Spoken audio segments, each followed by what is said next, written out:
Hello everyone, welcome to my YouTube channel. I am Deepti. I hope आप सभी लोग अच्छे होंगे।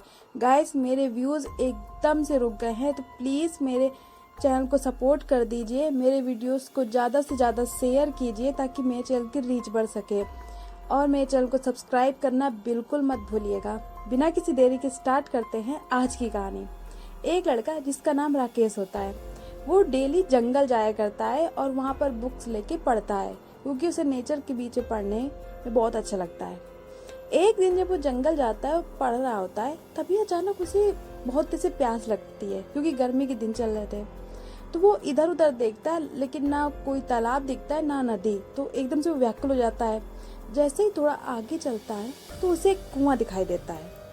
वह तुरंत दौड़कर उस कुएं के पास पहुंचता है, लेकिन कुएं का पानी इतना नीचे होता है तो उसे समझ नहीं आता निकाले तो निकाले कैसे। एकदम से वो हताश हो जाता है और वापस आने लगता है। जैसे ही थोड़ा आगे चलता है, अचानक से उसे पीछे से पायल की छन छन की आवाज सुनाई देती है।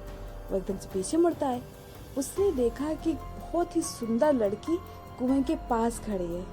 वो राकेश की तरफ देखकर कहती है कि आपको पानी पीना है? तो राकेश हाँ में सर हिला देता है। वो लड़की बाल्टी डालकर पानी निकालती है और उसको पिलाती है। राकेश उसको सिर्फ देखे जा रहा था। वो पानी पीता है। उसके बाद वो लड़की जंगल के अंदर कहीं गुम हो जाती है। राकेश भी घर में आ जाता है। रात को जब वो लेटा होता है तो अचानक से वो बहुत तेज से चिल्लाता है, जैसे कुछ चीज देख के बहुत से डर गया हो।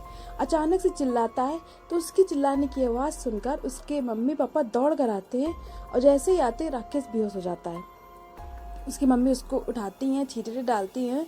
तभी वो एकदम से बैठता है और बहुत तेज हंसता है, लेकिन वो हंसी राकेश की नहीं, किसी लड़की की लग रही थी। उसके मम्मी पापा तुरंत समझ जाते हैं कि इसके ऊपर कोई चुड़ैल आ गई है। वो उसके पापा तुरंत दौड़ कर जाते हैं और गांव से ही एक ओझा को लेकर आते हैं। ओझा जब वो दोनों वापस आ रहे होते हैं तो उनके साथ कुछ अजीब घटना होती है। तभी ओझा कहता है कि ये जो कोई भी तुम्हारे लड़के के ऊपर आई है बहुत शक्तिशाली है, इसके लिए हमें कई लोगों की जरूरत पड़ेगी।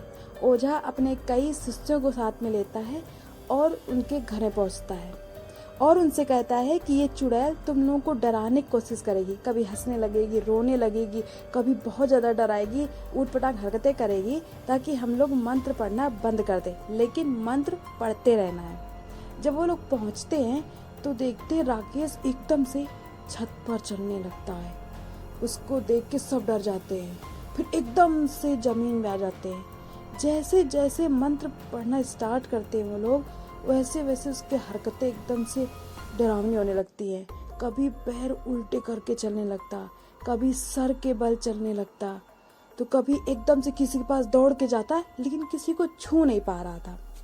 सब लोग बहुत ज़्यादा डरे हुए थे, और वो जैसे ही मंत्र और ज़्यादा पढ़ना स्टार्ट हुए, वो बहुत तेज से चिल्लाता है।